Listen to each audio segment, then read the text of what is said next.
نوحہ بکھرتی ذات کا فنا اندھی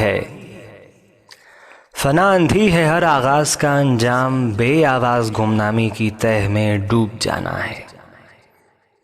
سبھی بچوں کو یہ ماں ایک سی شفقت سے ملتی ہے، جو کچھ بھی ہے وہ مٹی ذات کا یک حرفی نوحہ ہے۔ سمٹتی قربتوں کا رنگ آخر کو بکھر کر بے شباہت دوریوں کی گرد میں تحلیل ہو جانے کے خاطر ہے۔ گئے سالوں کی ہر ایک ڈائری آتے دنوں کے خوف سے معنی بدل لینے کی مظہر ہے۔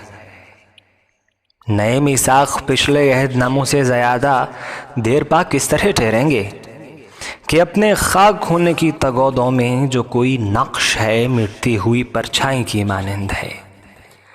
جو کچھ بھی ہے وہ مٹی ذات کا یک حرفی نوحہ ہے۔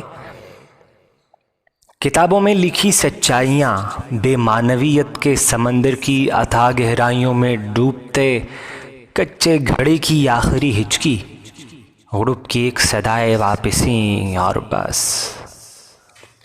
بگولے ابر ہو سکتے تو میں بھی خشک لفظوں کے حوالے سے نئے آتے زمانوں میں تسلسل ڈھونڈتا۔ کہوں کس سے؟ میری سوچوں کے جلتے کربلا میں پاک اور معصوم لفظوں کی زباں سوکھی پڑی ہے یار، کہوں کس کو؟ فراتے ریگنا آسودگی کے بے طرح اجڑے کنارے لمحہ لمحہ خشک ہوتے رنگ خون سے عادتاً بے وضع تصویریں بنانے کی ندامت بھی میرا مقصوم ہے۔ عجب دکھ ہے، نئے بالکل نئے کا کھوج میری لمحہ لمحہ بجھتی جانے ناتواں پر جا چکی نسلوں کا چھوڑا کام ہے۔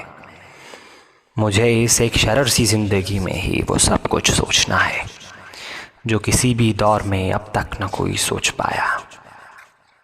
کون بتلائے مجھے میری صدائیں بے اثر ہیں اور میری کاوش فضول؟ اپنی سیے رائگاں سے بے خبر ہونے کا احساس زیاں بھی کب ہوا مجھ کو؟ زمانے کے مقفل در کے باہر میں صدا دیتا ہوا اندھا فقیر، کون بتلائے مجھے اس گونگے در سے بانجھ خاموشی کے زخموں کے علاوہ کچھ میری قسمت نہیں؟ کھڑے ہونے سے میں لاچار، دو زانوں تھکی باہوں کو رانوں پر ٹکائے، ناتواں ہاتھوں کو کاسے شکل دے کر زیر لب روتے، اس آنکھوں میں ناطے سے دعا گو ہوں۔